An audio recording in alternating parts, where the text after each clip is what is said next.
L'amitié d'une servante. Et quelques semaines passèrent, qui furent à peu près calmes pour l'Artois.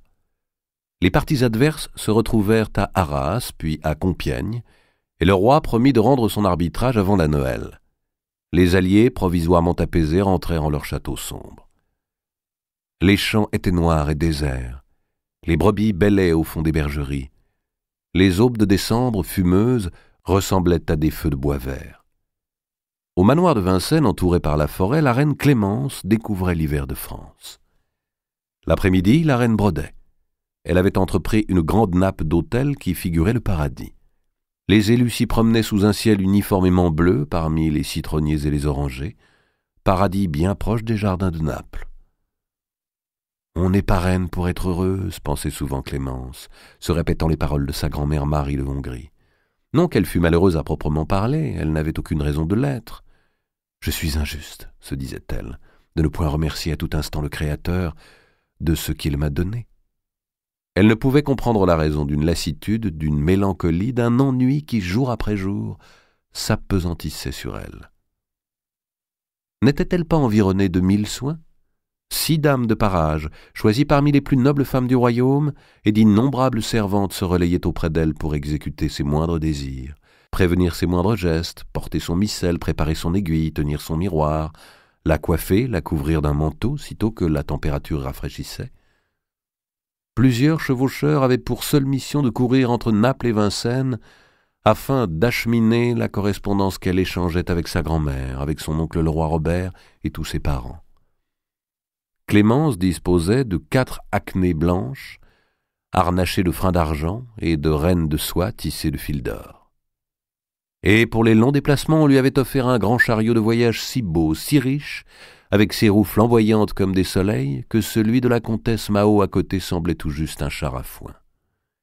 Louis n'était-il pas le meilleur époux de la terre ? Parce que Clémence avait dit en visitant Vincennes que ce château lui plaisait et qu'elle aimerait y vivre, Louis, aussitôt, avait décidé de s'y installer à demeure. De nombreux seigneurs, imitant le roi, s'organisaient résidence dans les parages.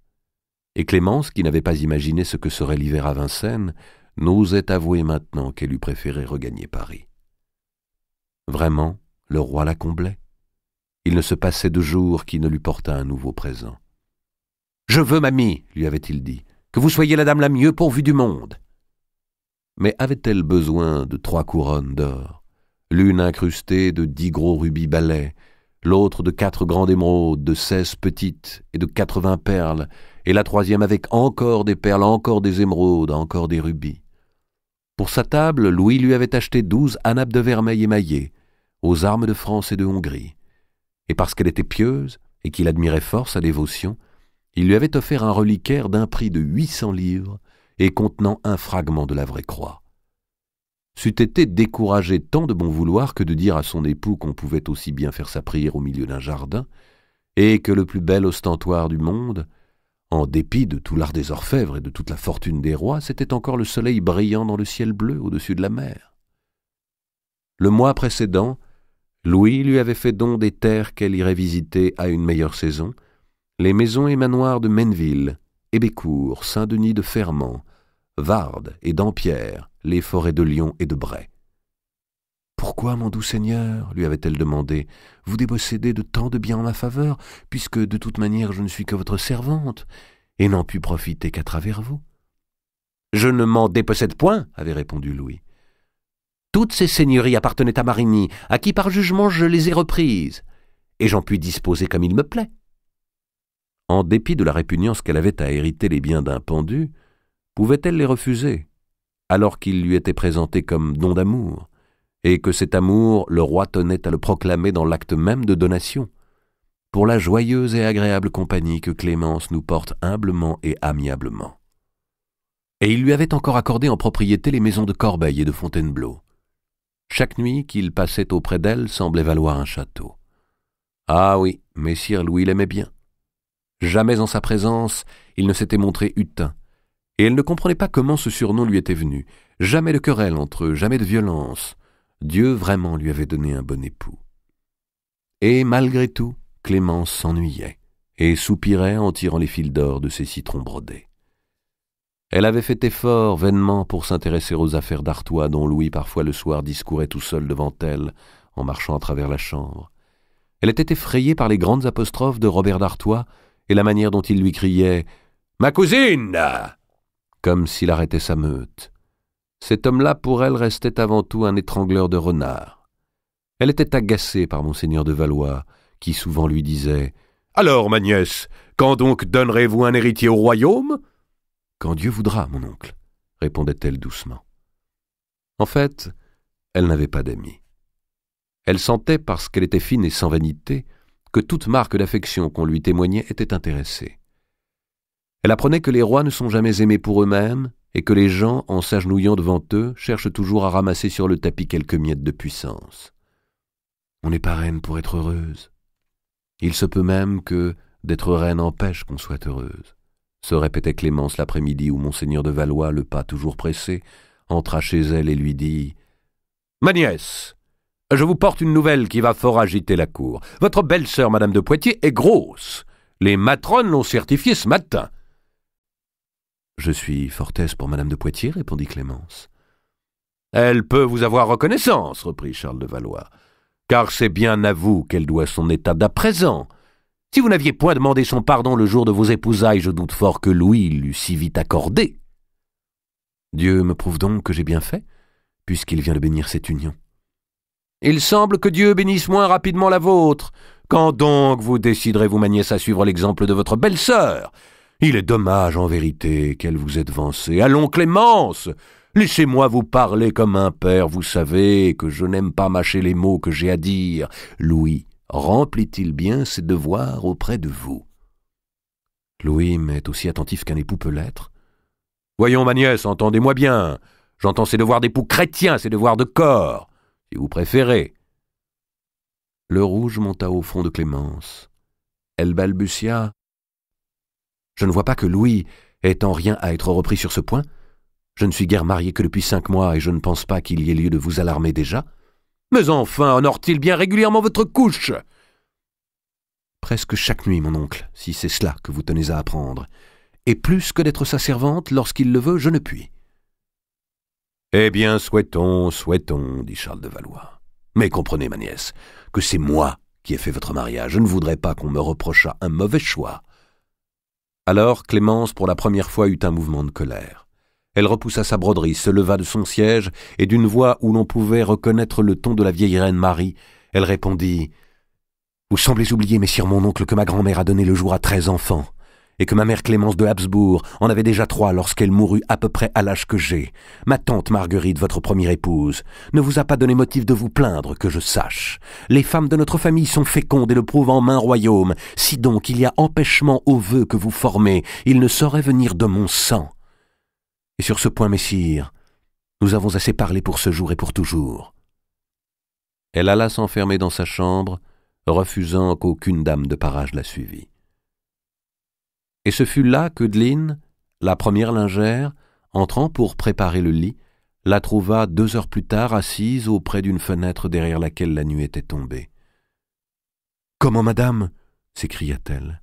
« On vous a laissé sans lumière ? Je vais appeler. »« Non, je ne veux personne, » dit faiblement Clémence. La lingère aviva le feu qui se mourait, plongea dans les braises une branche résineuse et s'en servit pour allumer un cierge planté sur un pied de fer. « Oh, madame, vous pleurez ?» dit-elle. « Vous a-t-on fait peine ?» La reine s'essuya les yeux. « Un mauvais sentiment me tourmente l'âme, » dit-elle brusquement. « Je suis jalouse. » Eudeline la regarda avec surprise. « Vous, madame, jalouse ? Mais quelle raison auriez-vous de l'être ? Je suis bien certaine que notre sire Louis ne vous a pas fait de tromperie, ni n'en a même l'idée. »« Je suis jalouse de madame de Poitiers, » reprit Clémence. « Je suis envieuse d'elle qui va avoir un enfant alors que moi, je n'en attends point. Oh, j'en suis bien aise pour elle, mais je ne savais pas que le bonheur d'autrui pouvait blesser si fort.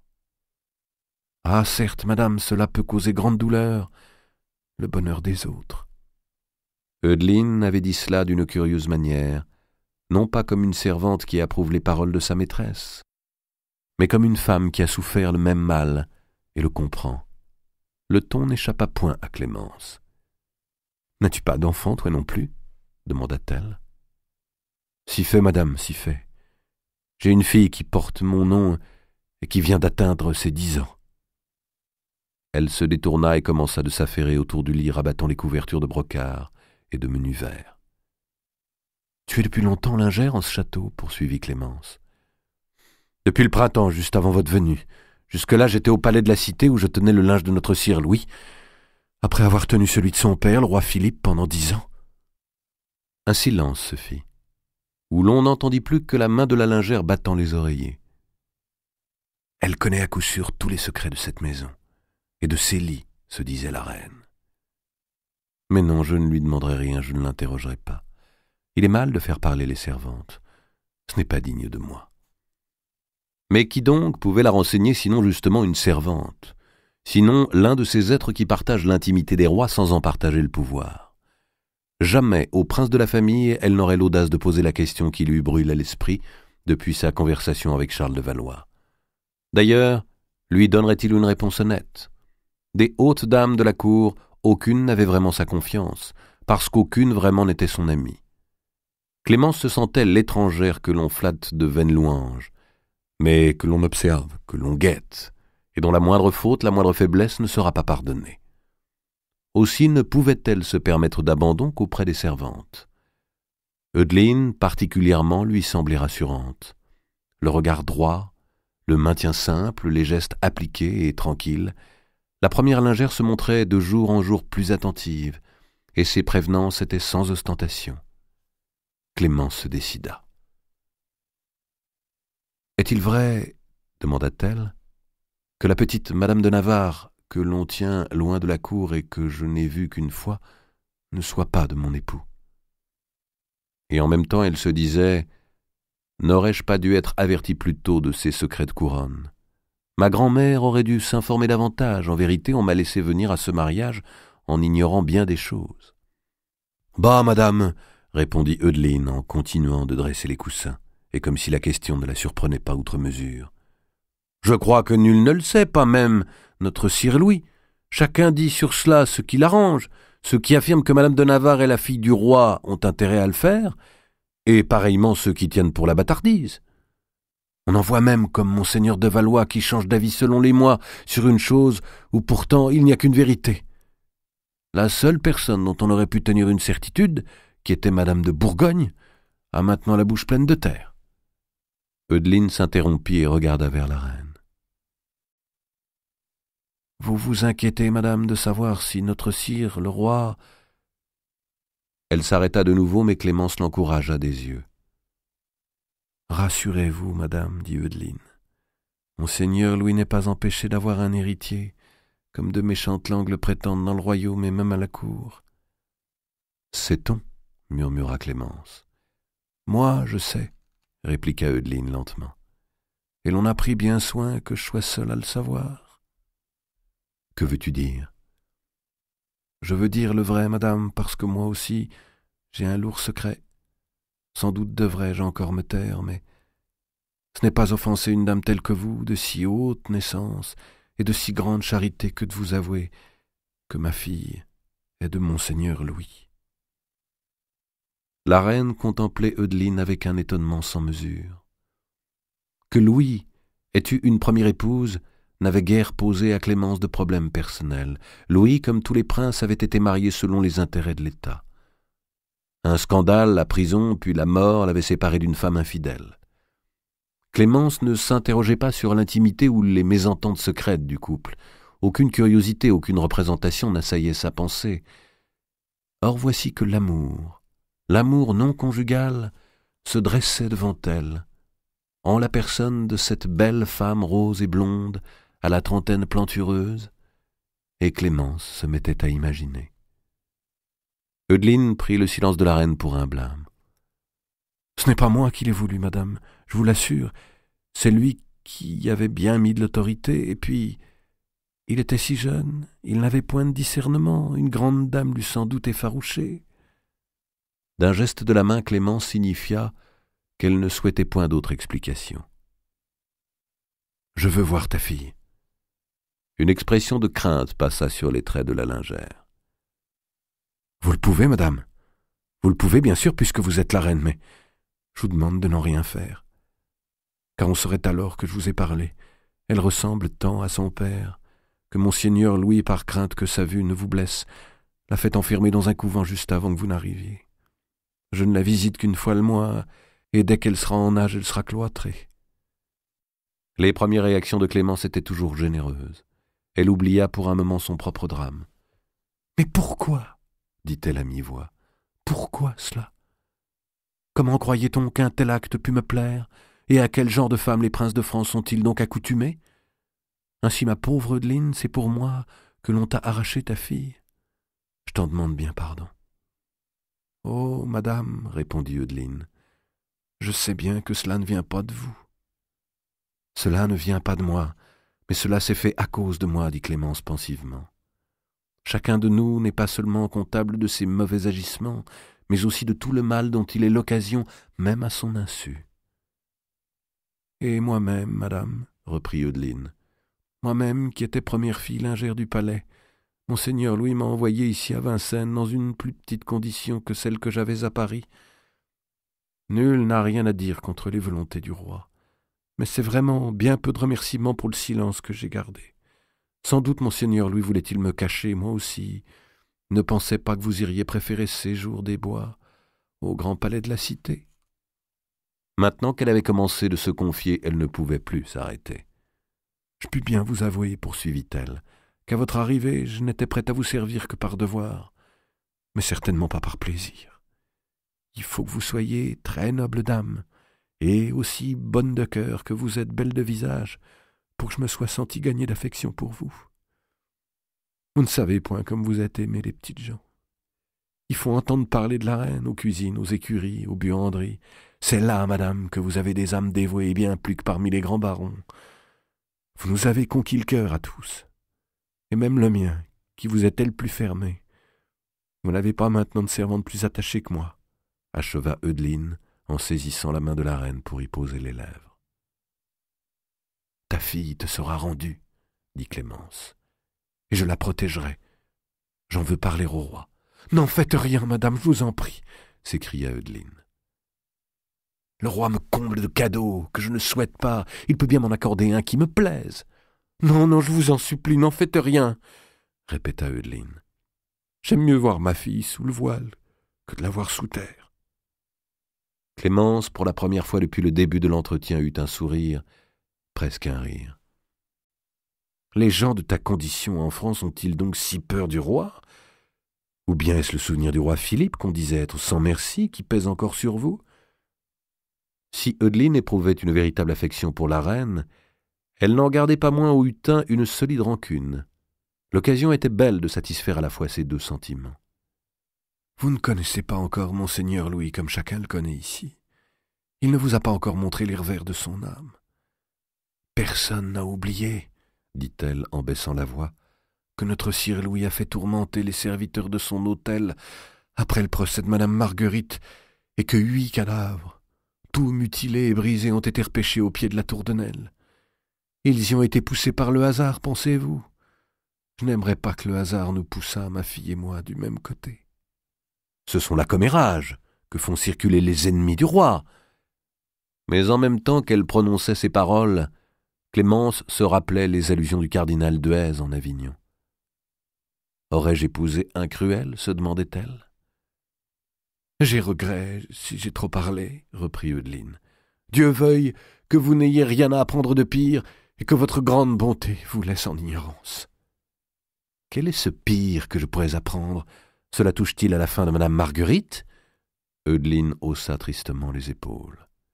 « Vous êtes la seule à la cour, madame, pour qui la chose fasse un doute. Si vous n'êtes pas encore informée, c'est que d'aucuns guettent un méchant moment peut-être pour vous mieux nuire. Il l'a fait étouffer, on le sait bien. Autour de Château-Gaillard, on ne se prive point de le dire. Mais à vous connaître, on finit par approuver le roi. » Mon Dieu, est-ce possible ? Est-ce possible qu'on ait tué pour m'épouser ? Gémit Clémence en se cachant le visage dans les mains. « Ah, ne vous remettez pas à pleurer, madame, dit Eudeline. Ce sera bientôt l'heure de souper, et vous n'y pouvez paraître ainsi.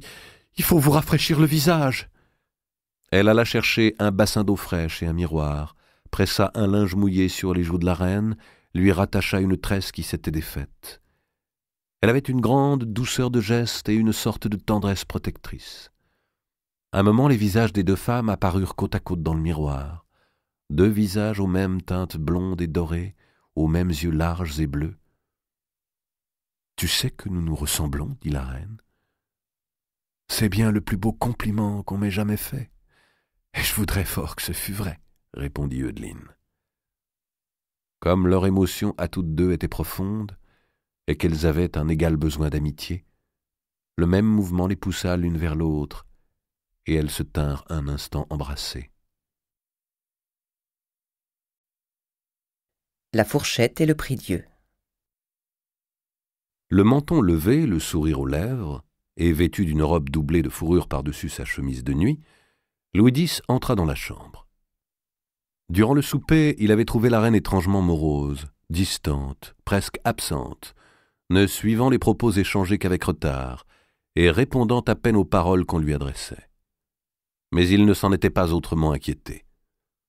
Les femmes sont sujettes aux sautes d'humeur, se disait-il, et ce présent que je lui apporte saura bien lui rendre la gaieté. Car le hutin était de ces maris sans imagination qui ont petite opinion des femmes et pensent que toute chose s'arrange par un cadeau. Si bien qu'il arrivait, se faisant aussi gracieux que possible, et tenant un petit écrin de forme allongé. Il fut quelque peu surpris de voir Clémence agenouillée sur son prie-Dieu. D'ordinaire, elle avait achevé ses dévotions du soir avant qu'il entrât. Il lui fit un signe de la main qui signifiait « Ne vous mettez pas en peine pour moi, achevez en paix », et il demeura à l'autre bout de la chambre, tournant l'écrin dans ses doigts.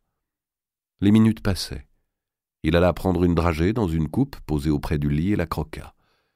Clémence était toujours agenouillée. Louis s'approcha d'elle et s'aperçut qu'elle ne priait pas. Elle le regardait. « Voyez, mamie, dit-il, voyez la surprise que j'ai pour vous. Oh, ce n'est pas un bijou, c'est plutôt une rareté, une trouvaille d'orfèvre. Voyez. » Il ouvrit l'écrin, en sortit un long objet brillant, à 2 pointes. Clémence, sur son prie-Dieu, eut un mouvement de recul.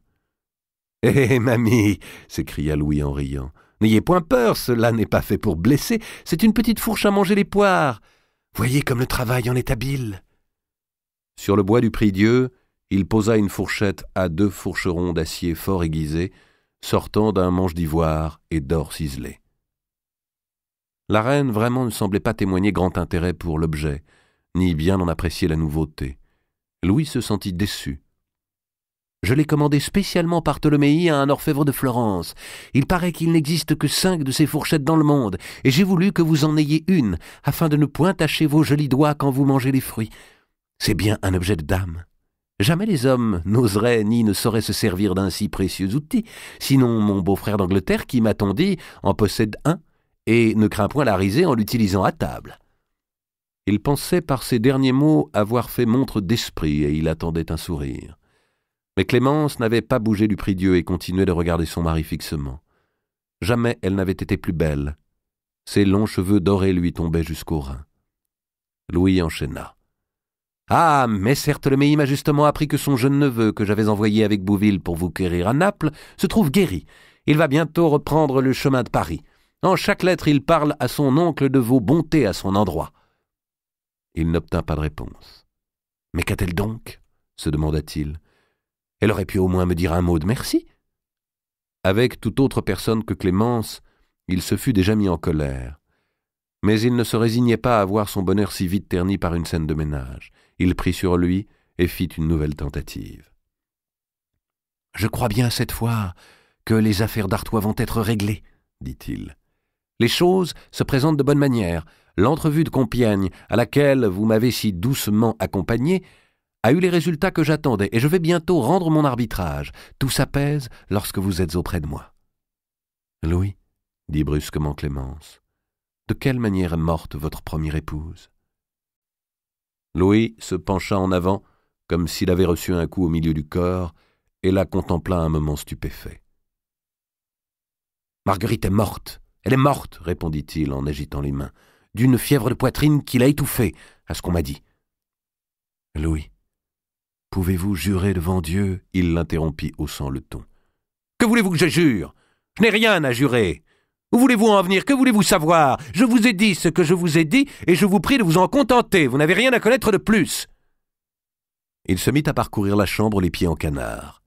À l'échancrure de sa robe de nuit, la base de son cou avait rougi. Ses gros yeux luisaient d'un inquiétant scintillement. « Je ne veux pas, cria-t-il, je ne veux pas que l'on me parle d'elle, jamais, et vous moins que tout autre. Je vous interdis, Clémence, de jamais rappeler devant moi le nom de Marguerite. » Il fut interrompu par une quinte de toux.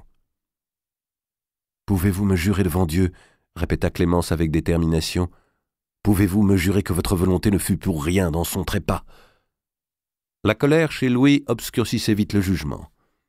Au lieu de nier simplement et de hausser les épaules comme devant une supposition absurde ou offensante, il répliqua « Et quand cela serait? Vous seriez la dernière à avoir le droit de m'en faire reproche. Ce serait plutôt à votre grand-mère qu'il faudrait vous en prendre. » « À ma grand-mère » murmura Clémence. « Quelle part ma grand-mère a-t-elle en ceci ?» Le hutin sut aussitôt qu'il venait de commettre une sottise, ce qui ne fit qu'accroître sa fureur. Il était trop tard pour revenir en arrière. « Assurément, c'est la faute de Madame de Hongrie. Elle exigeait que votre mariage se fît avant l'été. J'ai souhaité, vous entendez bien, j'ai seulement souhaité que Marguerite fût morte avant ce temps-là. Et j'ai été entendu, voilà tout.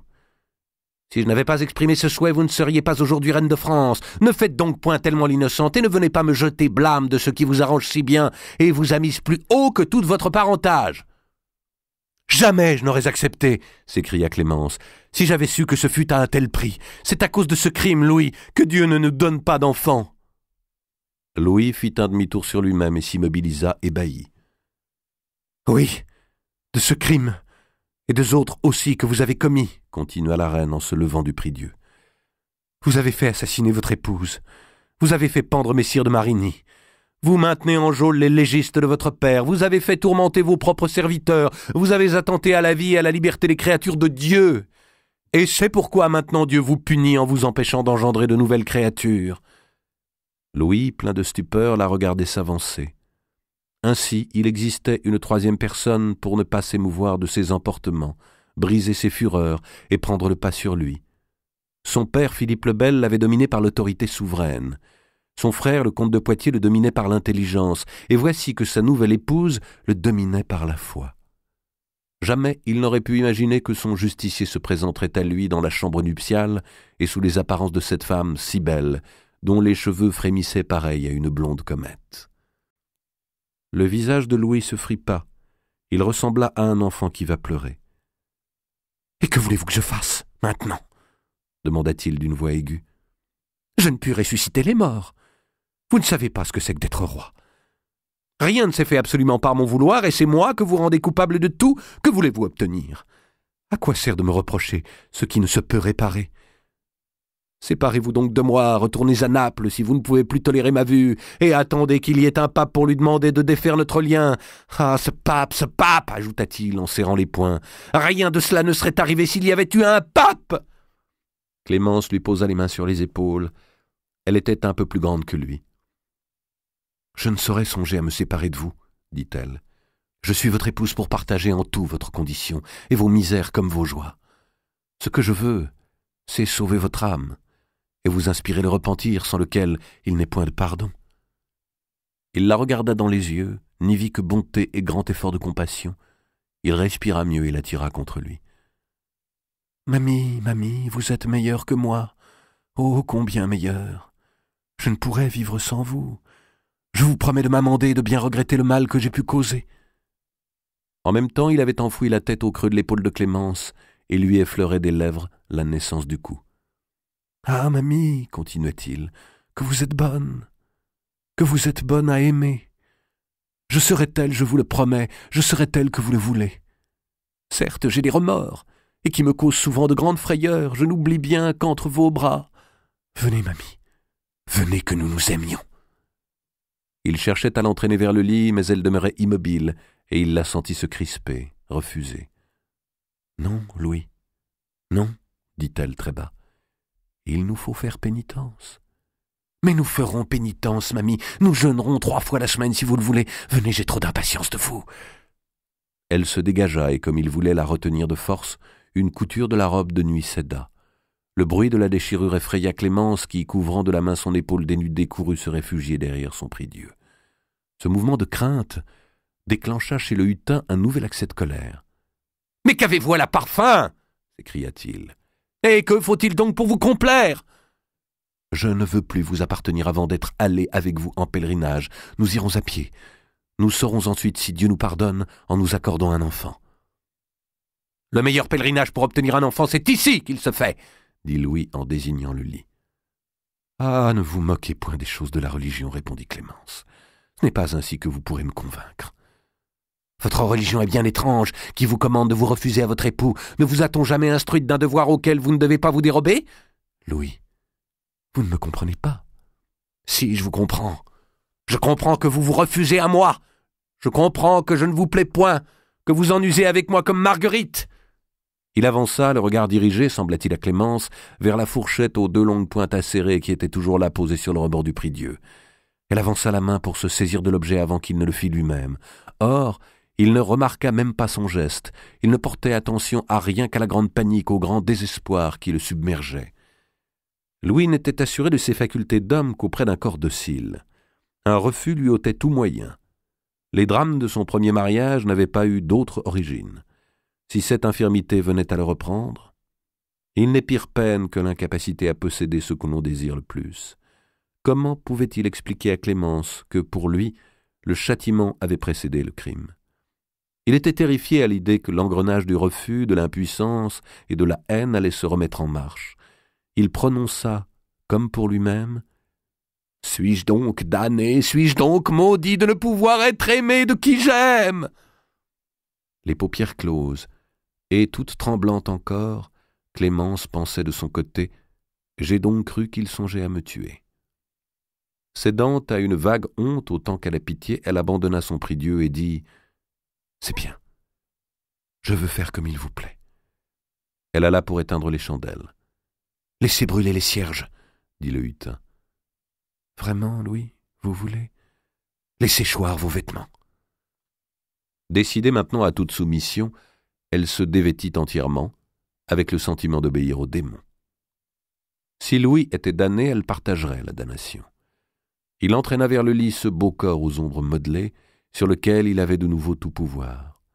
Pour remercier Clémence, il lui murmura « Je vous promets, mamie, je vous promets de faire libérer messire de Presles et tous les légistes de mon père. Au fond, vous voulez toujours les mêmes choses que mon frère Philippe ?» Clémence pensa que sa complaisance serait l'occasion de quelque bien, et qu'à défaut de pénitence, des prisonniers seraient libérés. Or, cette nuit-là, un grand cri s'éleva vers le plafond de la chambre royale. Mariée depuis 5 mois, la reine Clémence venait de découvrir qu'on n'était pas reine seulement pour être malheureuse, et que les portes du mariage pouvaient s'ouvrir sur des éblouissements inconnus. Elle resta de longues minutes, épuisée, haletante, émerveillée, et comme si la mer de son rivage natal l'avait déposée sur quelque plage dorée.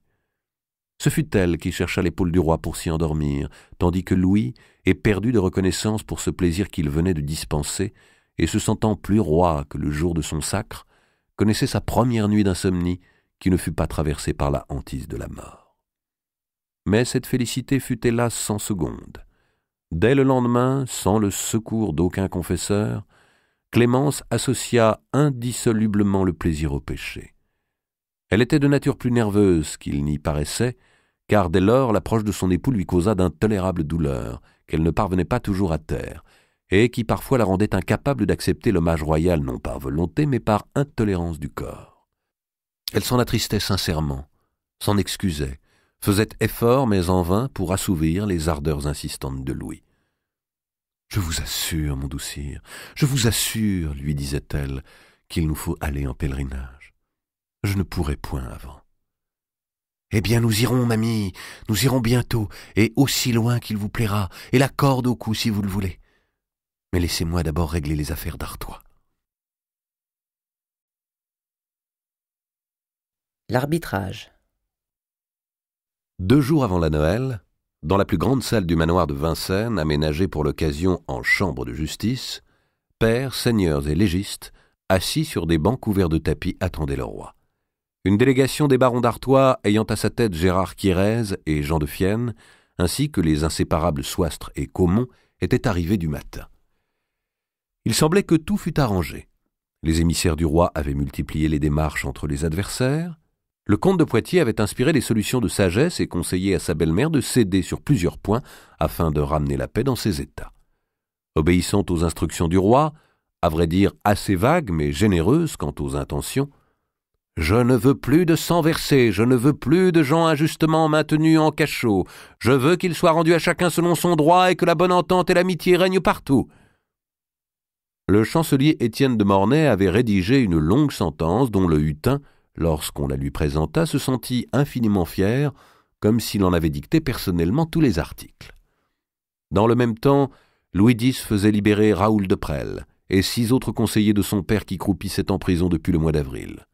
Ce mouvement de mansuétude générale l'avait également amené à gracier, en dépit de l'opposition de Charles de Valois, la femme et le fils d'Enguerrand de Marigny, gardés en geôle jusque-là. Un tel changement d'attitude surprenait la cour. Le roi n'était-il pas allé jusqu'à recevoir Louis de Marigny en présence de la reine et de plusieurs dignitaires? L'embrassant, il lui avait déclaré « Mon filleul, le passé est oublié ». Le hutin employait maintenant cette formule à tout propos, comme s'il voulait se persuader et persuader aux autres qu'une nouvelle phase de son règne avait commencé. Il se sentait particulièrement bonne conscience ce matin-là, tandis qu'on lui mettait sa couronne et qu'on lui posa sur les épaules le grand menton orné de fleurs de lys. Mathieu de Trie lui tendit la main de justice, d'or, aux 2 doigts levés.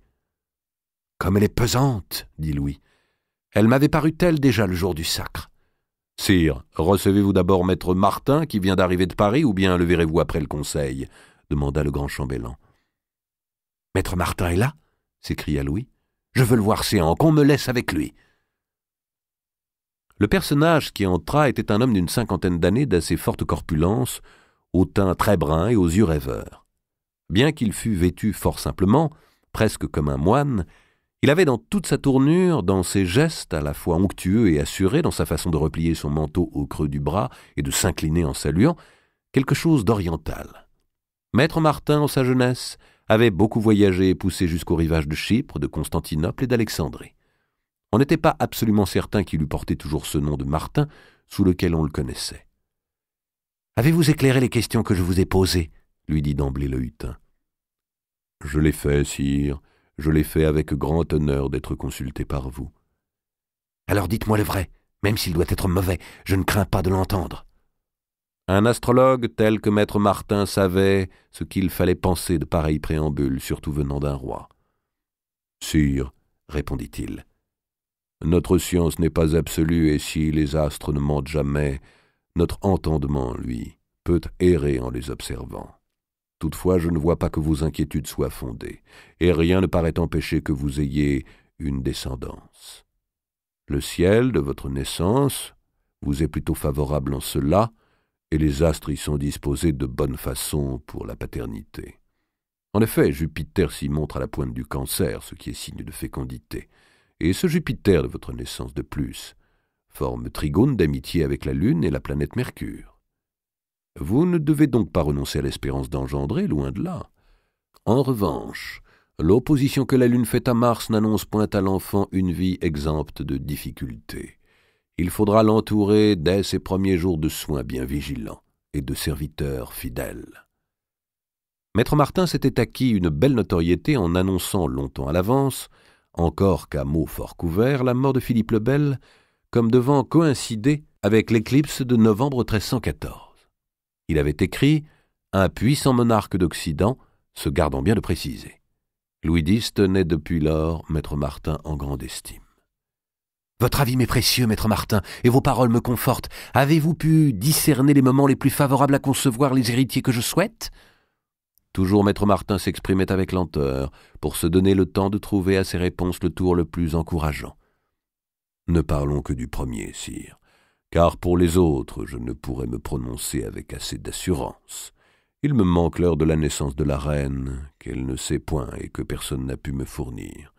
Mais je ne pense pas commettre une grande erreur en vous disant qu'avant l'entrée du soleil dans le Sagittaire, un enfant vous sera né. ce qui placerait le temps de la conception environ à la mi-février.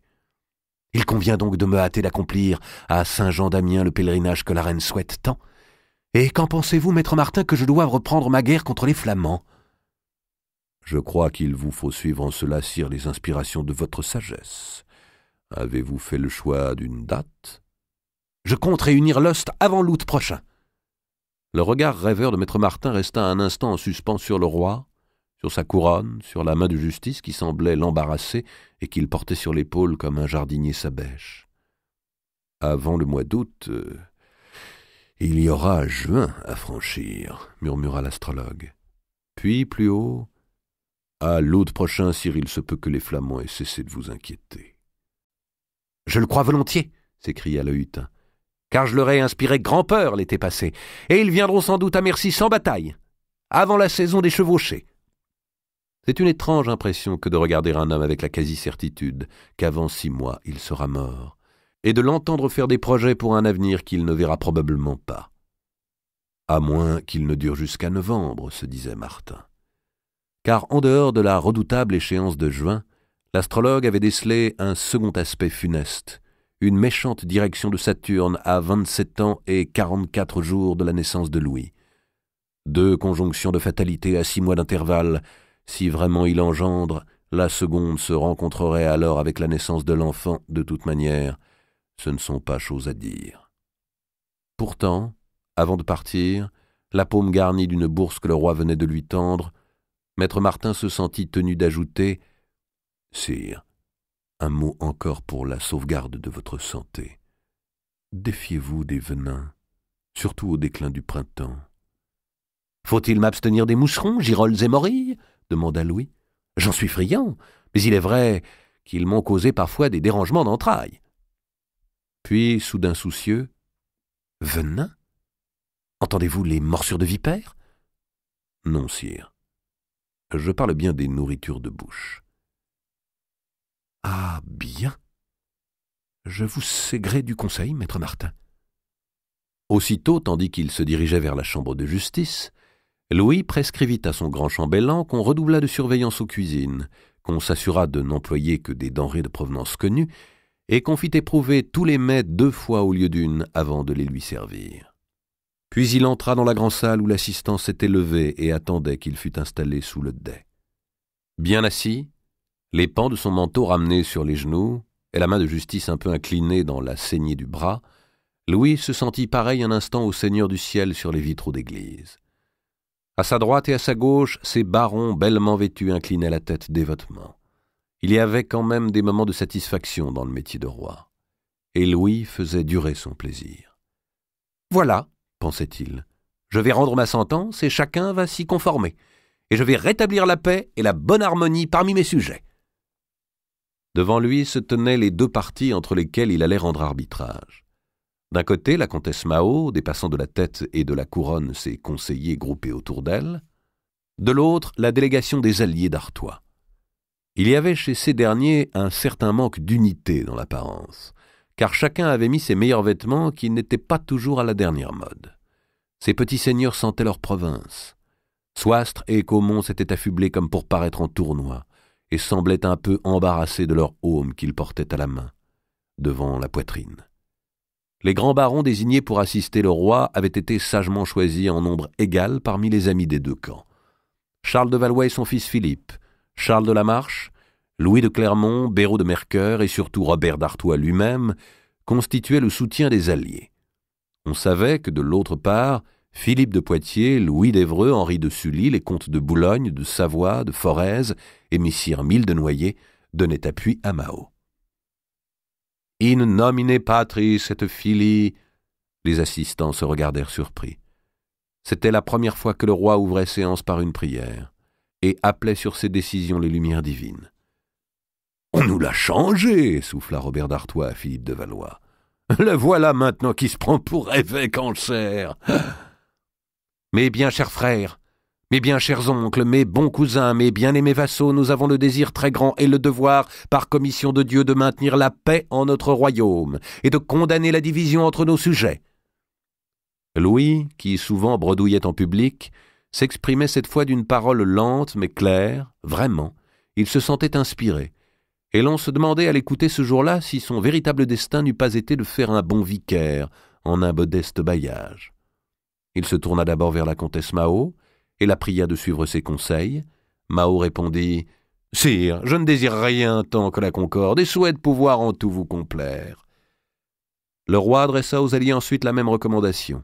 « Sire, répondit Gérard Quirez, nous n'avons d'autre vouloir que l'apaisement et nous montrer vos fidèles vassaux. » Louis regarda autour de lui ses oncles, frères et cousins.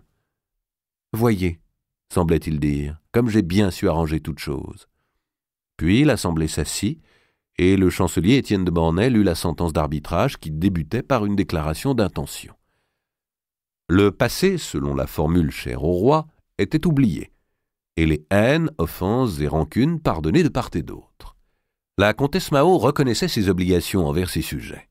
Elle s'engageait à maintenir bonne paix au pays d'Artois, à n'exercer aucune représaille sur les alliés, ni chercher aucune occasion de leur causer mal ou nuisance. Elle scellerait, comme le roi l'avait fait, les coutumes en usage au temps de Saint-Louis, et qui seraient prouvées devant elle par gens dignes de foi, chevaliers, clercs, bourgeois, avocats. Louis X écoutait à peine. Ayant dicté la première phrase, il estimait avoir tout fait. Le détail des dispositions juridiques dont il avait laissé la rédaction à Mornay ne l'intéressait guère, sa pensée dérivait ailleurs. Il était en train de compter sur ses doigts. Février, mars, avril, mai, ainsi ce serait donc vers novembre qu'il me naîtrait un héritier. « Si l'on se plaint de la comtesse, lisait Étienne de Mornay, le roi fera examiner par des enquêteurs, si la plainte est fondée, et dans ce cas, si la comtesse refuse justice, le roi la contraindra. D'autre part, la comtesse devra, pour les amendes qu'elle réclame, en déclarer le montant pour chaque délit. La comtesse devra rendre au seigneur les terres qu'elle détient sans jugement. » Mao commençait à s'agiter. Mais les 4 frères d'Hirson, autour d'elle, le chancelier, le trésorier, le panetier et le bailli, la calmèrent. « Il n'a jamais été question de ceci à l'entrevue de Compiègne, disait Mao. C'est un mauvais ajout. Il vaut mieux perdre un peu que tout perdre, lui souffla Denis. Le souvenir de la promenade qu'il avait faite enchaîner le jour de la décapitation du sergent Cornillot l'incitait au compromis. Mao retroussa ses manches et continua d'écouter, contenant sa colère. La lecture durait depuis près d'un quart d'heure, quand un frémissement d'intérêt passa sur la salle. Mornay abordait le passage relatif à Thierry d'Hirson. Tous les regards se tournèrent vers le chancelier de Mao et vers ses frères. « En ce qui concerne maître Thierry d'Hirson, dont les alliés ont réclamé qu'il fût mis en jugement, le roi décide que les accusations devront être portées devant l'évêque de Thérouanne, dont maître Thierry dépend. Mais il ne pourra aller en Artois présenter sa défense pour ce que le dit maître Thierry est moult haï au pays. Ses frères, sœurs et neveux n'y pourront point aller non plus, tant que le jugement n'aura pas été rendu par l'évêque de Thérouanne et certifié par le roi. » Dès ce moment, les d'Hirson abandonnèrent l'attitude conciliante qu'ils avaient observée jusque-là. « Voyez votre neveu, madame, voyez comme il triomphe, dit Pierre, le bailli d'Arras. Robert d'Artois, en effet, échangeait des sourires avec ses cousins valois. « Tout n'est pas dit, mes amis, tout n'est pas dit, murmura Mao, les mâchoires serrées. Vous ai-je jamais abandonné, Thierry ?» Quand la lecture de la sentence d'arbitrage fut terminée, l'évêque de Soissons, qui avait participé aux négociations, s'avança. Il tenait un évangile qu'il alla présenter aux alliés. Ceux-ci se levèrent tous ensemble et tendirent la main droite, tandis que Gérard Quirez, en leur nom, jurait qu'il respecterait scrupuleusement l'arbitrage du roi. Puis l'évêque se dirigea vers Mao. La pensée de Louis X, dans ce moment-là, voyageait sur les routes. « Pour ce pèlerinage d'Amiens, nous le ferons à pied pendant les derniers lieues. Quant au reste, nous irons en char. Il nous faudra de bonnes bottes fourrées. Et puis, j'emmènerai mes queues et mes sauciers, puisque je dois me défier des venins. Espérons que Clémence sera délivrée de ces douleurs qui la gênent pour l'amour. » Il rêvait, tout en contemplant les doigts d'or de la main de justice, quand soudain il entendit Mao prononcer d'une voix forte « Je refuse de jurer, je ne scellerai point cette méchante sentence !» Un grand silence tomba sur l'assemblée. L'audace de ce refus, lancé à la face du souverain, effrayait. On se demandait quelle sanction terrible allait tomber de la bouche royale. « Que se passe-t-il » dit Louis en se penchant vers son chancelier. « Pourquoi refuse-t-elle cet arbitrage pourtant me semblait bien rendu ?» Il regardait les assistants, l'air absent et plus surpris que contrarié.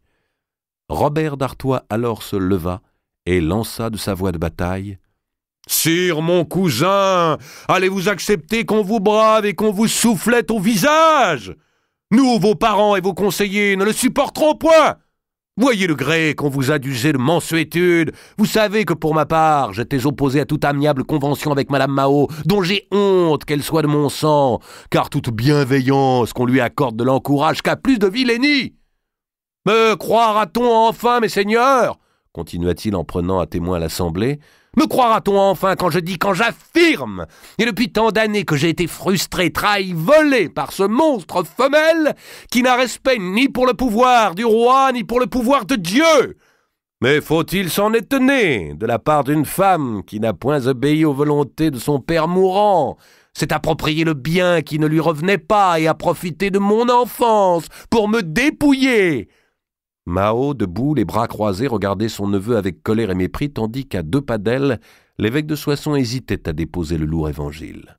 « Savez-vous pourquoi, sire, poursuivit Robert, Madame Mao refuse aujourd'hui votre arbitrage qu'elle acceptait hier?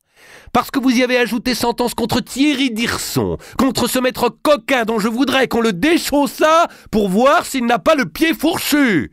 C'est lui qui, pour le compte de Madame Mao, a si bien travaillé et travesti les écrits qu'il m'a fait perdre mon noiri. Le secret de leurs mauvaises actions les a liés si honteusement que la comtesse Mao a dû pourvoir de bénéfices tous les frères et parents de Thierry, lesquels rançonnent le malheureux peuple d'Artois, si prospère, autrefois si misérable à présent, qui n'a plus de recours que dans la révolte. » Les alliés écoutaient, le visage comme ensoleillé. Et l'on sentait qu'ils étaient sur le point d'acclamer Robert. Celui-ci, dans le même mouvement d'emphase, ajouta « Si vous avez le front, si vous avez l'audace, sire, de léser maître Thierry, de lui ôter la moindre parcelle de ses larcins, de menacer le petit ongle du petit doigt du plus petit de ses neveux, voici Madame Mao, toute griffe dehors, et prête à cracher au visage de Dieu. Car les vœux qu'elle a prononcés au baptême et l'hommage qu'elle vous fit genoux en terre ne pèsent rien auprès de son allégeance envers maître Thierry, son véritable suzerain. » Mao n'avait pas bougé. « Le mensonge et la calomnie, Robert, coulent comme salive dans ta bouche, dit-elle. Prends garde de ne jamais te mordre la langue, tu pourrais en mourir. »« Taisez-vous, madame, cria brusquement le hutin. Taisez-vous! Je vous fais défense de retourner en Artois avant d'avoir scellé la sentence qui vient de vous être signifiée, et qui est une bonne sentence, chacun me l'a dit. Jusque-là, vous vous tiendrez en votre hôtel de Paris, ou votre château de Conflans, mais nulle part ailleurs. C'est assez pour ce jour, ma justice est rendue. » Il fut pris d'une violente canne de toux qui le ploya en deux sur son trône. « Qu'il crève !» dit Mao entre ses dents. Le comte de Poitiers n'avait pas prononcé une parole. Il balançait une jambe et se caressait pensivement le menton.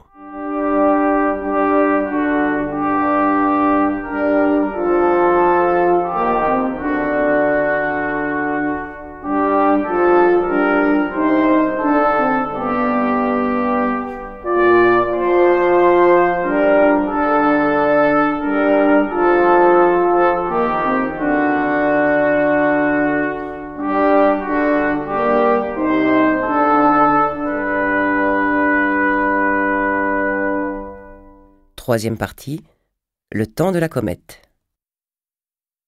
Le nouveau maître de Naufle. Le second jeudi après l'Épiphanie, qui était jour de marché, il y avait grande agitation à la banque lombarde de Naufle-le-Château. On nettoyait la maison de fond en comble. Le peintre du village couvrait d'un enduit neuf l'épaisse porte d'entrée. On astiquait les coffres-forts dont les traverses de fer brillaient mieux que l'argent. On passait le balai entre les poutres pour enlever les toiles d'araignée, on chaulait les murs, on cirait les comptoirs, et les commis cherchant les registres épars, les balances, les échiquiers à calcul, avaient peine à garder leur calme devant la clientèle. Une jeune fille d'environ 17 ans, haute de taille, belle de traits, les joues colorées par le froid, franchit le seuil et s'arrêta surprise par ce remue-ménage. Au manteau de camelin beige dont elle était emmitouflée, aux fermailles qui retenaient son col et à tout son maintien, on reconnaissait une fille de noblesse. Les villageois ôtèrent leurs bonnets. « Ah, damoiselle Marie !» s'écria Ricardo, le premier commis. « Soyez la bienvenue, entrez et venez vous chauffer. Votre corbeillon est prêt, comme chaque semaine, mais dans tout ce mouvement, je l'ai fait serrer à part. » Il fit passer la jeune fille dans une pièce voisine qui servait de salle commune aux employés de la banque et où brûlait un grand feu. Il sortit d'un placard une corbeille d'osier couverte d'une toile. « Noix, huile, lard frais, épices, farine de froment, pois secs et 3 grosses saucisses, dit-il. Tant que nous aurons à manger, vous en aurez aussi. Ce sont les ordres de messire Guccio. Et j'inscris tout à son compte, comme de coutume. L'hiver commence à se faire long, et je serais surpris qu'il ne finît pas par une disette, ainsi que l'an passé, mais cette année, nous serons mieux pourvus. » Marie de Cressay prit le corbeillon. « Point de lettre » demanda-t-elle. Le premier commis secoua la tête avec une feinte tristesse. « Eh non, belle damoiselle, pas de lettre cette fois. » Il sourit du désappointement de la jeune fille et ajouta « Non, pas de lettre, mais une bonne nouvelle. »« Il est guéri ?» s'écria Marie. « Et pour qui croyez-vous que nous fassions tous ces apprêts en plein cœur de janvier, alors qu'on ne repeint jamais avant l'avril venu ?»« Ricardo, est-ce donc vrai, votre maître arrive ?» « Et si par la Madone, il arrive, il est à Paris et nous a fait annoncer qu'il serait ici demain. Que je suis heureuse de le revoir. » Puis, se reprenant comme si l'explosion de sa joie eût manqué de pudeur, Marie ajouta « Toute ma famille va être bien heureuse de le revoir. Il a demandé qu'on lui aménage un logis. Tenez, damoiselle Marie, je voudrais votre avis sur ce que nous lui avons préparé et que vous me disiez si vous le trouvez à votre goût. » Il la conduisit à l'étage et ouvrit la porte d'une chambre de bonne dimension, mais basse de plafond, où les solives venaient d'être cirées.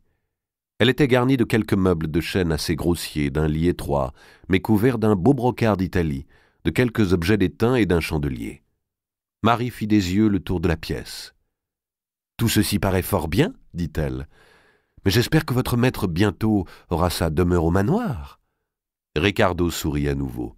« Je le crois aussi, » répondit-il. « Tout le monde ici, je vous assure, s'intrigue bien de cette arrivée de messire Guccio et de la nouvelle qu'il veut résider parmi nous.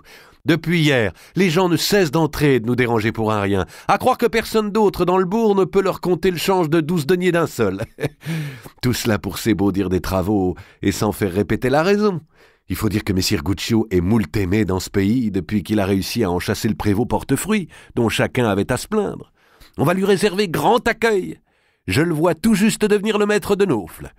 Après vos frères, bien sûr, ajouta-t-il en reconduisant la jeune fille qu'il fit sortir par la porte du jardin. Jamais le chemin qui séparait le bourg de Naufle du manoir de Cressay n'avait paru plus court à Marie. « Il arrive, il arrive, il arrive !» se répétait-elle comme une chanson, en sautant d'une ornière à l'autre. « Il arrive, il m'aime et bientôt nous serons mariés. Il va être le vrai maître de Naufle. » La corbeille de vivres était légère à son bras. Dans la cour de Cressay, elle rencontra son frère Pierre qui sortait des écuries. « Il arrive !» lui cria-t-elle. « Qui arrive ?» C'était la première fois depuis des mois que Pierre de Cressay voyait sa sœur manifester une vraie joie. « Guccio arrive !»« Ah, la bonne nouvelle !» dit le garçon. « C'est un gentil compagnon et j'aurai plaisir à le revoir. »« Il vient demeurer à Naufle, dont son oncle lui donne le comptoir, et surtout... » Elle s'arrêta, mais incapable de taire son secret plus longtemps, elle attira le visage mal rasé de son frère, l'embrassa et ajouta « Il va demander ma main. »« Ah bah !» fit Pierre. « Et d'où te vient cette idée ?»« Ce n'est pas une idée, je le sais, je le sais, je le sais !» Attiré par le bruit, Jean de Cressay, leur aîné, sortit à son tour de l'écurie où il était en train de panser lui-même son cheval. Il tenait un bouchon de paille à la main. « Jean, il paraît qu'un beau-frère nous arrive de Paris, » dit le cadet. « Un beau-frère? Le beau-frère de qui ?»« Notre sœur s'est trouvé un époux. »« Eh bien voilà une bonne chose, » répondit Jean. Il entrait dans le jeu de la bonne humeur et croyait à une farce de gamine. Pierre de Cressay était blond, comme sa sœur.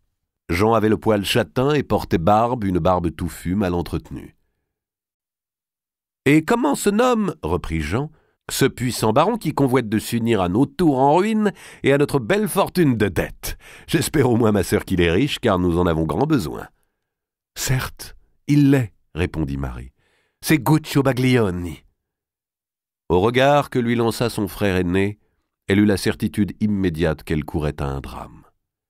Elle eut froid tout à coup et ses oreilles se mirent à bourdonner.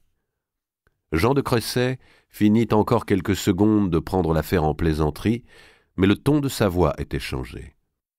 Il désirait savoir quelle raison incitait sa sœur à parler de la sorte. Avait-elle eu avec Guccio des relations ou paroles outrepassant les limites de l'honnêteté? Lui avait-il écrit à l'insu de la famille? À chaque question, Marie répondait par une dénégation vague qui masquait bien mal son trouble croissant. Jean se faisait plus insistant. Pierre se sentait mal à l'aise. « J'aurais été mieux avisé de me taire », se disait-il. Ils entrèrent tous trois dans la grande salle du manoir où leur mère, dame Eliabelle, filait la laine auprès de la cheminée.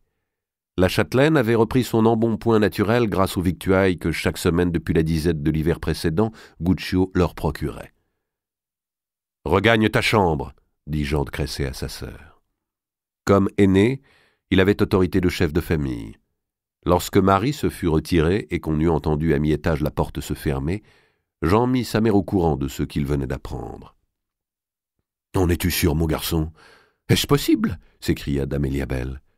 « À qui donc poindrait la sotte idée qu'une fille de notre sang, dont les pères ont la chevalerie depuis 2 siècles, puisse épouser un Lombard? Je suis certaine que ce jeune Guccio, qui est plaisamment tourné d'ailleurs, et montre de gentilles manières, n'y a jamais songé. » « Je ne sais pas s'il y a songé, ma mère, » répondit Jean, « mais je sais que Marie, elle, y songe. » Les fortes joues de dame Eliabelle se colorèrent. « Cet enfant se monte la cervelle. Si ce jeune homme, mes fils, est venu à plusieurs reprises nous visiter, et s'il nous a témoigné si grande amitié, c'est qu'il porte, je crois bien, plus d'intérêt à votre mère qu'à votre sœur. »« Oh, sans déshonnêteté aucune, » se hâta d'ajouter dame Eliabelle. « Et jamais un mot qui pût offenser n'a passé ses lèvres. Mais ce sont tout de même choses qu'on devine lorsqu'on est femme, et j'ai bien compris qu'il m'admirait. » Ce disant, elle se redressait sur son siège et gonflait le corsage. « Je n'en suis pas aussi assuré que vous, ma mère, » répondit Jean de Cresset. « Rappelez-vous qu'à son dernier passage, nous avons laissé Guccio seul à plusieurs reprises avec notre sœur, alors qu'elle semblait si malade. Et c'est depuis ce moment qu'elle a recouvré la santé. » « Peut-être parce que depuis ce moment, elle a commencé de manger à sa faim, et nous avec, » fit remarquer Pierre. « Oui, mais vous noterez que c'est toujours par Marie, depuis lors, que nous avons des nouvelles de Guccio. Son voyage en Italie, son accident de jambe, c'est toujours Marie que Ricardo informe, et jamais nul autre d'entre nous. Et cette grande insistance qu'elle met à aller chercher elle-même les vivres au comptoir. Je pense qu'il y a là-dessous quelque machination sur laquelle nous n'avons pas assez ouvert les yeux. » Dame Eliabelle abandonna sa quenouille, chassa de la main les brins de laine épars sur sa jupe, et, se levant, dit d'un ton outragé, « En vérité, ce serait grande vilainie de la part de ce jouvenceau que d'avoir fait usage de sa fortune mal acquise pour subordonner ma fille, et prétendre acheter notre alliance par des dons de bouche ou de vêtements, alors que l'honneur d'être notre ami devrait largement suffire à le payer. » Pierre de Cresset était seul dans la famille à posséder un sens à peu près juste des réalités. Il était simple, loyal et sans préjugés. Les déclarations qu'il entendait, tissues de mauvaise foi, de jalousie et de vaines prétentions, l'irritèrent. « Vous semblez oublier l'un et l'autre, dit-il, que l'oncle de Guccio a toujours sur nous une créance de 300 livres, qu'on nous a fait la grâce de ne pas nous réclamer, non plus que les intérêts qui ne cessent de s'allonger. Et si nous n'avons pas été saisis, terres et murs, par le prévôt portefeuille, c'est bien à Guccio que nous le devons. Rappelez-vous aussi qu'il nous a évité de mourir de famine en nous fournissant des victuailles que nous n'avons jamais payées. Avant de l'écarter, songez un peu si vous pouvez vous acquitter. Guccio est riche, et le sera plus encore avec les années. Il est fort protégé, et si le roi de France l'a trouvé d'assez bonne apparence pour le joindre à l'ambassade qui allait à Naples, chercher la nouvelle reine, je ne vois pas que nous ayons tant à faire les difficiles. » Jean haussa les épaules. « C'est encore Marie qui nous a conté cela, dit-il.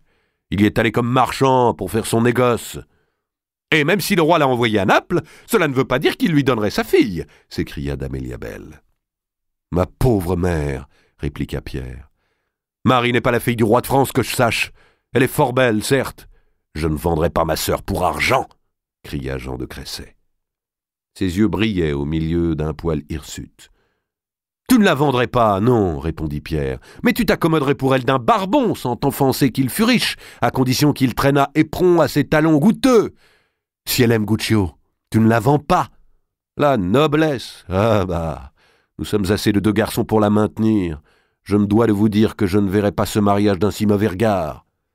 Et tu ne verrais point non plus d'un mauvais regard ta sœur installée à Naufle dans notre fief, derrière un comptoir de banque, à peser le billon et à trafiquer de l'épice. Tu déraisonnes, Pierre.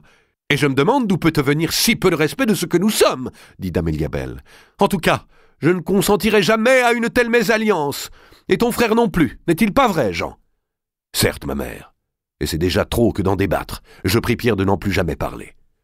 C'est bon, tu es l'aîné, agis comme tu l'entends, dit Pierre. Un Lombard, reprit dame Eliabel. Ce jeune Guccio arrive, me dites-vous? Laissez-moi faire, mes fils. La créance et les obligations que nous lui avons nous empêchent de lui fermer notre porte. Soit, nous allons bien le recevoir, mais s'il est fourbe, je le serai aussi, et je me charge de lui ôter l'envie de venir à nouveau, si c'est pour le motif que nous craignons.